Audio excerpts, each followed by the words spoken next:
बोलते हैं। अस्सलाम वालेकुम अली साहब, बहुत बहुत शुक्रिया आपके वक्त के लिए। ये गुज़श्ता कई रोज़ से स्टूडेंट सड़कों पर हैं, वो इम्तहान नहीं देना चाहते। कोविड क्राइसिस की वजह से वो नहीं पढ़ सके, ऑनलाइन क्लासेस भी नहीं हो सकी, लेकिन हुकूमत मुसर है कि वो एग्ज़ाम लिए बगैर उनको प्रमोट नहीं करेगी। ये क्या हो रहा है, क्यों हो रहा है, आपका एनालिसिस क्या है? जी, एक बड़ी डिफ़िकल्ट सी सिचुएशन बन गई और मेरा ख़्याल है कि इसका थोड़ा बैकग्राउंड समझने की ज़रूरत है। वो ये कि स्कूल्स पिछले 1 साल तकरीबन, बल्कि 1.5 साल होने को अब कोविड से हम निपट रहे हैं, हम उसको बर्दाश्त कर रहे हैं। तो स्कूल्स और universities on again, of again, on again, of again के साइकिल पे चलती रही हैं। ऑनलाइन क्लासेस का तो वजूद पाकिस्तान में आप समझ सकते हैं कि बिल्कुल नॉन एग्जिस्टेंट था। ना बच्चों ने उसको सीरियसली नहीं लिया और ना ही एजुकेशनल इंस्टीट्यूशंस ने उसे अच्छी तरह और सीरियसली किया। ये तल्ख हकीकत है। तो दोनों तरफ से कोताही है। मेरा ख्याल है इसका कोई एमिकेबल सॉल्यूशन निकालना चाहिए और निकल सकता है, लेकिन गवर्नमेंट एक जगह अपनी जिद पे है कि शफकत महमूद साहब फरमाते हैं कि भाई बस एग्जाम के बगैर तो बच्चा पास हो ही नहीं सकता, हमने तो इम्तिहान लेके छोड़ना है। और स्टूडेंट्स ऑब्वियसली क्योंकि ऑनलाइन क्लासेस और उनकी तैयारी और वो सारे मसले अब वो इस सोच में है कि भाई अब किस तरह हम करेंगे, हमारा फ्यूचर और प्रेशर जो होता है, तो इस वजह से उनको भी वो भी प्रोटेस्ट कर रहे हैं। और शायद कुछ नॉन सीरियसनेस भी थोड़ी बहुत है जिसकी वजह से वो कह रहे हैं कि भाई बस एग्जाम्स के बगैर छुटकारा निकल जाए। तो इसका कोई मिडिल ग्राउंड निकल सकता है। और उसमें इंपॉर्टेंट चीज़ ये है कि मैं हमेशा यूके की मिसाल देता हूँ कि यूके ने कहा कि हमारे लिए इस साल, उन्होंने पिछले साल भी इम्तिहानात नहीं लिए और इस साल भी नहीं लिए, और उन्होंने कहा कि इसकी सबसे बड़ी वजह ये नहीं है कि हम इम्तिहान ले नहीं सकते कोविड के दौरान सेफली। एसओपीज़ के साथ अगर शादी हॉल खुला है, अगर रेस्टोरेंट खुला है तो वो किया जा सकता है, लेकिन जो डिसरप्शन आई है बच्चों की तालीम में, उसके साथ उनके इम्तिहान लेना थोड़ी सी नाइंसाफ़ी होगी।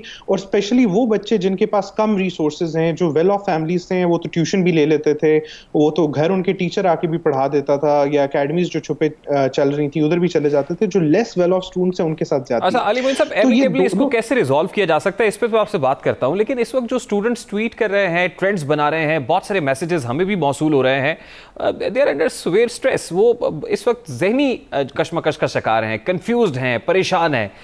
मुझे अब ये बताइए, ये एक मूवमेंट जो बनते हुए देख रहे हैं आप सड़कों के ऊपर, कभी एचईसी दफ्तर के बाहर एहतजाज होता है, कभी इस्लामाबाद प्रेस क्लब के बाहर एहतजाज होता है, और फिर सिर्फ एक शहर में नहीं होता है बल्कि मुख्तलिफ शहरों के अंदर स्टूडेंट्स प्रोटेस्ट करते हैं।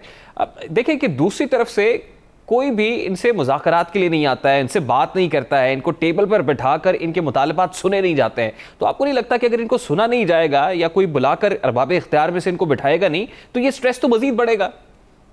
जी, बिल्कुल आपने सही बात की। देखें, वो कोई और किसी किस्म का प्रोटेस्ट हो, पॉलिटिकल हो, या और हम इस्लामाबाद जब बंद कर देते थे दूसरी पार्टीज़ वगैरह, तो फ़ौरन उनसे मुज़ाकरात और उनकी बात सुनी जाती थी। लेकिन ये अफ़सोस की बात है कि डॉक्टर्स हों, लेडी हेल्थ वर्कर्स हों, स्टूडेंट्स हों, टीचर्स हों, इनकी ना कोई बात सुनी जाती है, बल्कि इन पे लाठीचार्ज किया जाता है, इनके ऊपर शेलिंग की जाती है। तो जो जेन्युइन मसले हैं इनके, वो बिल्कुल रिज़ॉल्व करने चाहिए। और इसमें ये ज़िद सी बनी हुई है जिसकी मुझे समझ नहीं आ रही। इसमें इवॉल्व करने की, आगे बढ़ना, तो मेरा ख्याल कुजा आपकी नज़र से वो स्टोरी गुजरी होगी कि सिंध में सेकंड डे पर्चा हुआ है और सेकंड डे पर्चा लीक हो गया है, व्हाट्सएप के जरिए से हुआ है, और फिर किसी किराना स्टोर के ऊपर मिलता है, जनरल स्टोर वाले के पास वो पर्चा ऑलरेडी मौजूद होता है। पेरेंट्स ये कहते हैं कि स्टूडेंट्स को बाहर भेज दें आप, हमने नहीं पर्चा दिलवाना है, हम इससे बॉयकॉट करते हैं। ये क्या हो रहा है कि मतलब एक तरफ तो आप मुसर हैं कि आपने पेपर लेके ही इनको प्रमोट करना है, दूसरी तरफ आप पेपर के साथ ये सलूक कर रहे हैं। मतलब ये कोई सैंक्टिटी एग्जाम्स की एग्जाम्स हो रहे हैं या क्या है, ये मैच फिक्सिंग है सर? नहीं, बिल्कुल आपने सही बात की। देखिए, ये हमारा लैक ऑफ एजुकेशन पे इन्वेस्टमेंट, एजुकेशन पे इन्वेस्टमेंट नहीं है, विल नहीं है, सिस्टम हमने बनाए नहीं है, और ये हर साल होता है। ये तो वो चीज़ें हैं ना जो सामने आती हैं, फिर जो छुपे होता है, जो पेपर बिकते हैं, जो सब चीज़ें होती हैं, वो तो एक पूरी अलग कहानी है। तो ऑब्वियसली आप अगर पेपर लेना चाह रहे हैं और आप कह रहे हैं हम तमाम एसओपीज़ के साथ लेंगे, आप वैसे पेपर नहीं ले सकते कि उसकी सैंक्टिटी और इंटेग्रिटी पूरी हो, तो उसके ऊपर एसओपीज आप ऐड कर दें, तो वो आप कैसे जिम्मेदारी पूरी करेंगे? तो this is become a joke. ये देखिए, उस पे कहते हैं जी हमारे स्टूडेंट्स को चीटिंग नहीं करनी चाहिए। भाई सिस्टम आप ऐसा बनाएं जिसमें पॉसिबल ही नहीं होगा। ये तो वही बात है, आप कहें जी पुलिस खत्म कर दें, अवाम बस जिम्मेदार हो कि कोई क्राइम ना करे, तो ऐसा तो नहीं होगा। अगर लूप होल्स होंगे, अपॉर्चुनिटीज होंगी, तो बच्चे जिन पे आप प्रेशर डाल रहे हैं वो तरीके निकालेंगे। अली भाई साहब, लास्टली ये बताइएगा कि अब वो एमिकेबली कैसे इसको रिजॉल्व किया जा सकता है, किस तरह इसको बेहतर अंदाज में, इसका तस्वीर तलब हल क्या है, इसका कैसे इसको रिजॉल्व करें, ये जो सिचुएशन बनी हुई है?